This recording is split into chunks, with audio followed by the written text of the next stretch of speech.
Selamat datang di channel Berita Suara. Sebelum menonton video ini alangkah baiknya subscribe dan like channel ini terlebih dahulu. Semoga yang subscribe dan like channel ini diberi kesehatan dan dimudahkan segala urusannya serta lancar rezekinya. Amin. Terima kasih.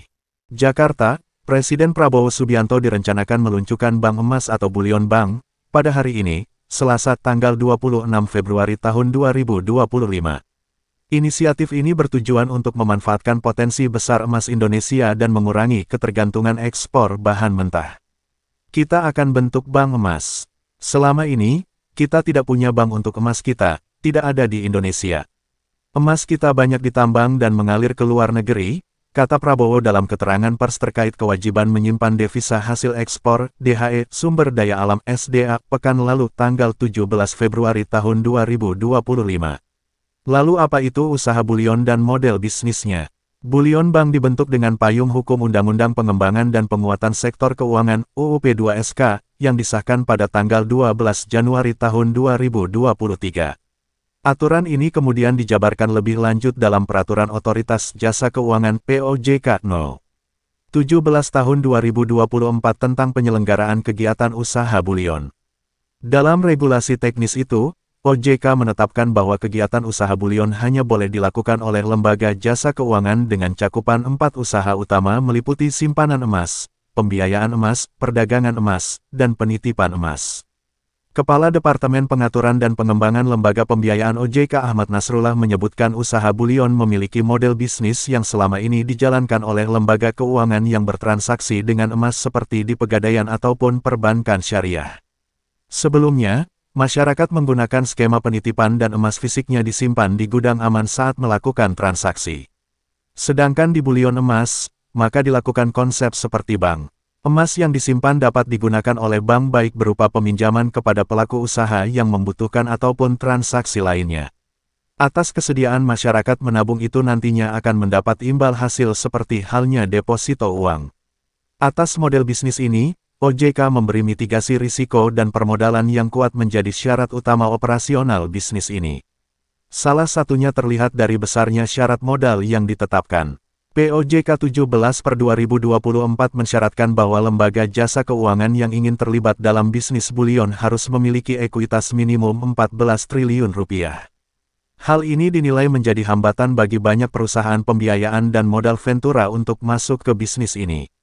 Ketua Asosiasi Perusahaan Pembiayaan Indonesia, API, Suwandi Wiratno menilai bahwa ketentuan modal yang tinggi menyulitkan perusahaan multifinans untuk masuk ke sektor bullion. Sementara itu, Ketua Umum Asosiasi Modal Ventura untuk Startup Indonesia, Amvesindo, Edi Danusaputro juga mengungkapkan bahwa persyaratan modal sebesar 14 triliun rupiah terlalu besar bagi perusahaan modal ventura. Meski demikian, regulasi memberikan kelonggaran bagi penyelenggara yang hanya melakukan kegiatan penitipan emas, yang tidak diwajibkan memenuhi persyaratan modal tinggi. Hingga saat ini, PT Pegadaian dan Bank Syariah Indonesia, BSI, telah mendapat izin untuk menjalankan bisnis bullion. Presiden Prabowo Subianto dijadwalkan untuk meluncurkan layanan bisnis emas atau bullion service pertama diri, hari ini, Rabu, tanggal 26 Februari tahun 2025. PT Pegadaian dan PT Bank Syariah Indonesia Terbuka, BRIS, sudah resmi memperoleh izin untuk usaha bullion tersebut. Adapun pedoman penyelenggaraannya melalui Peraturan Otoritas Jasa Keuangan POJK Nomor 17 Tahun 2024 tentang penyelenggaraan kegiatan usaha bullion.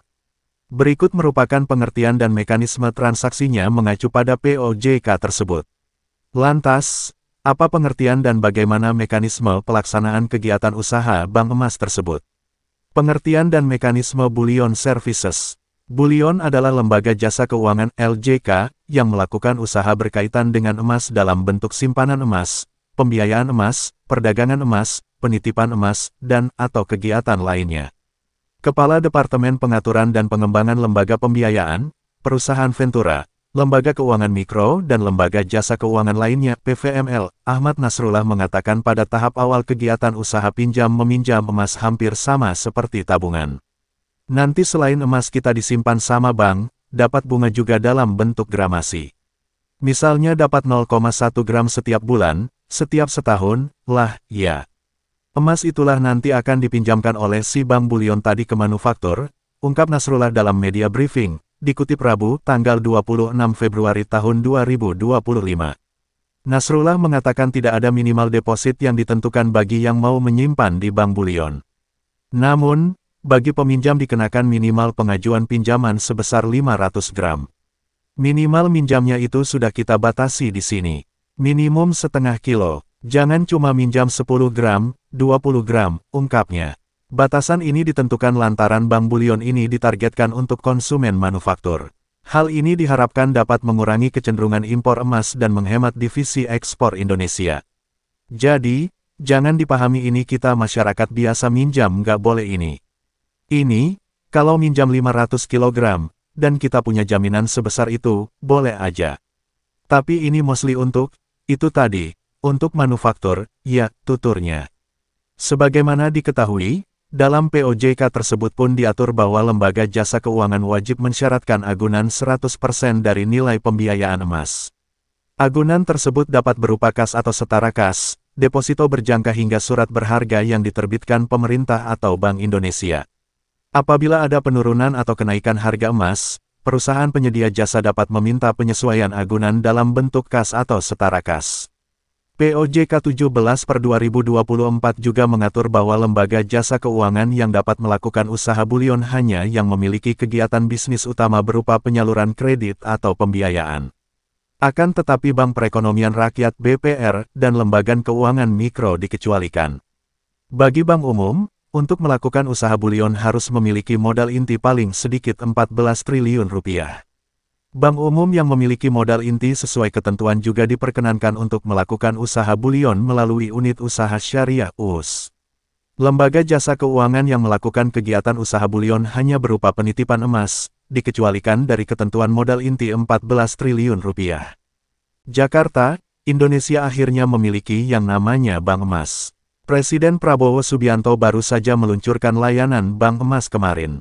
Ada dua layanan Bank Emas yang diresmikan Prabowo, yaitu layanan yang dibuat Pegadaian dan juga Bank Syariah Indonesia (BSI).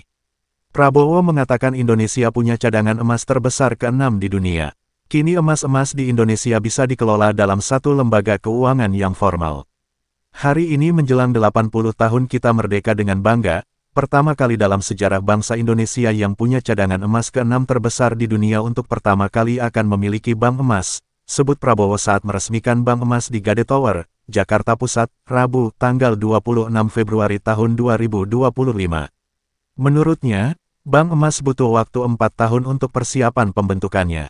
Dia bersyukur dan berterima kasih dirinya yang akhirnya meresmikan Bank Emas, meskipun persiapan pembentukannya sudah dilakukan sejak bertahun yang lalu.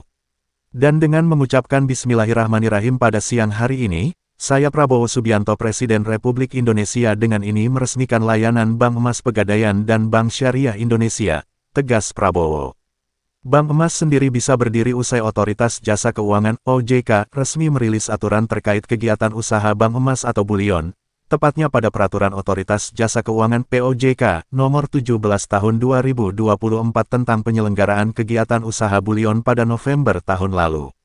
Dalam belait itu disebutkan usaha bulion atau bank emas merupakan kegiatan usaha yang berkaitan dengan emas dalam bentuk simpanan emas, pembiayaan emas, perdagangan emas, penitipan emas, dan atau kegiatan lainnya yang dilakukan oleh lembaga jasa keuangan. Keuntungan bank emas. Lebih lanjut, Prabowo menyatakan peluncuran bank emas dapat memicu pertumbuhan ekonomi Indonesia. Diperkirakan PDB akan bertambah mencapai 245 triliun rupiah dari peluncuran bank emas. Selain memicu pertumbuhan PDB, Prabowo mengatakan bank emas diyakini dapat membuka lapangan kerja baru hingga 1,8 juta pekerjaan di tengah masyarakat. Kita harapkan bahwa ini akan meningkatkan produksi domestik bruto kita kalau tidak salah bisa menambah 245 triliun kemudian akan membuka lapangan kerja 1,8 juta baru, beber Prabowo. Bank emas, kata Prabowo, juga dapat membantu Indonesia menghemat cadangan devisa di Indonesia. Hal ini terjadi karena dari hulu hingga hilir emas akan diolah dan disimpan di dalam negeri dan tidak mengalir ke luar negeri. Jelas ini akan meningkatkan juga pengendalian stabilitas moneter melalui mekanisme likuidasi emas kepada bank emas di dalam negeri, beber Prabowo. Indonesia sendiri memiliki cadangan emas nomor 6 terbesar di dunia, dengan jumlah cadangan mencapai 2.600 ton. Namun, jumlah emas batangan di Indonesia masih jauh tertinggal dari negara lain. Dengan Singapura misalnya, sejauh ini sudah memiliki 228 ton emas batangan, sementara itu di Indonesia emas batangannya belum mencapai 200 ton. Namun, produksi emas di Indonesia saat ini terus meningkat, dari awalnya hanya 110 ton menjadi 160 ton. Targetnya dalam 5 tahun bisa meningkat lagi menjadi sampai 219 ton.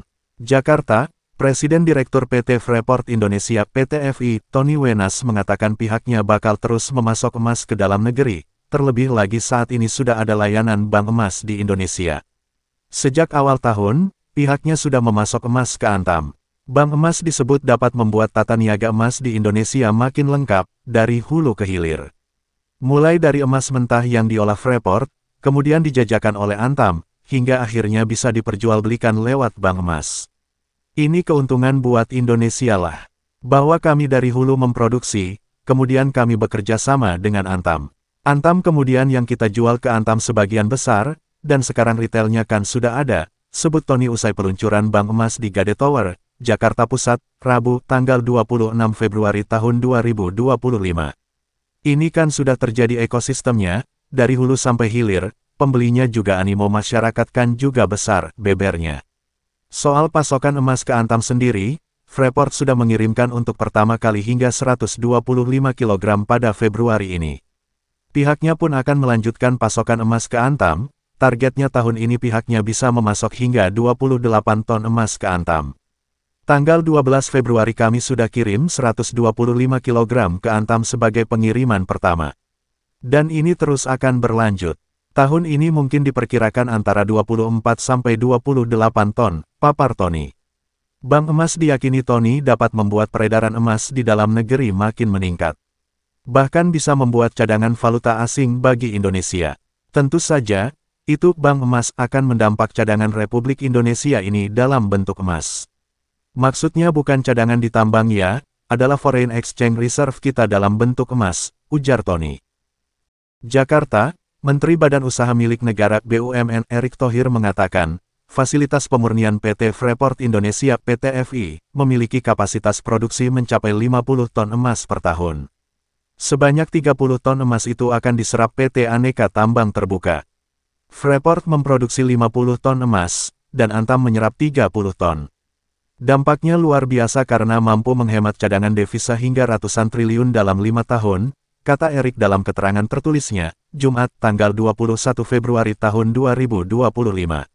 Freeport sendiri mulai menjual emas hasil olahannya kepada Antam.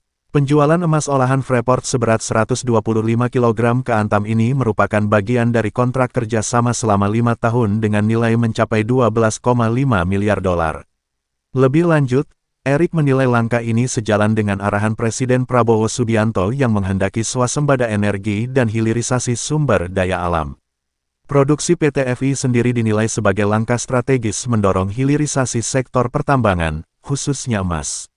Saat ini, kata Erick, Indonesia memiliki cadangan emas nomor 6 terbesar di dunia. Namun begitu, ia tak menampik cadangan emas batangan Indonesia masih berada di peringkat 43 dunia. Cadangan emas kita itu nomor 6 terbesar di dunia sekitar 2.600 metrik ton, tapi untuk cadangan emas batangan, kita berada di peringkat 43 dunia, tutupnya. Ia menambahkan, penjualan emas yang dilakukan PT-FI dan Antam merupakan tindak lanjut dari perjanjian jual beli logam emas yang telah disepakati pada awal November lalu. Melalui kerjasama ini, Erick meyakini mengurangi ketergantungan Antam terhadap impor emas batangan. Kerjasama ini memberikan manfaat besar bagi perekonomian nasional. Hilirisasi adalah opsi yang tidak bisa ditawar, ujarnya. Direktur Utama Antam Niko Kanter menjelaskan, sinergi yang dijalin bersama PT-FI menjadi komitmen perseroan mendorong hilirisasi industri emas dalam negeri.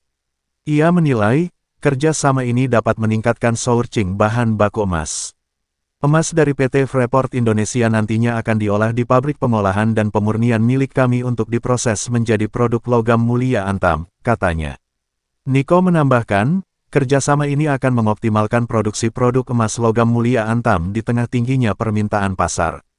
Kami terus mengoptimalkan produksi untuk memenuhi kebutuhan masyarakat dan tentunya akan meningkatkan kinerja Antam, tutupnya. Sementara itu, Presiden Direktur PT FI Tony Wenas menjelaskan bahwa insiden yang terjadi di salah satu fasilitas kompleks smelter PT FI tidak membuat perusahaan berhenti untuk menjalankan komitmen perusahaan untuk hilirisasi pertambangan. Pembangunan PMR telah selesai dan memproduksi emas murni merupakan bukti keseriusan PT FI dalam menjalankan hilirisasi. Sebagai perusahaan yang memiliki pengolahan dan pemurnian terintegrasi dalam negeri mulai hulu hingga hilir, PT FI telah mewujudkan hilirisasi tembaga dan saat ini hilirisasi emas. Dalam waktu dekat akan menyusul hilirisasi perak, jelasnya.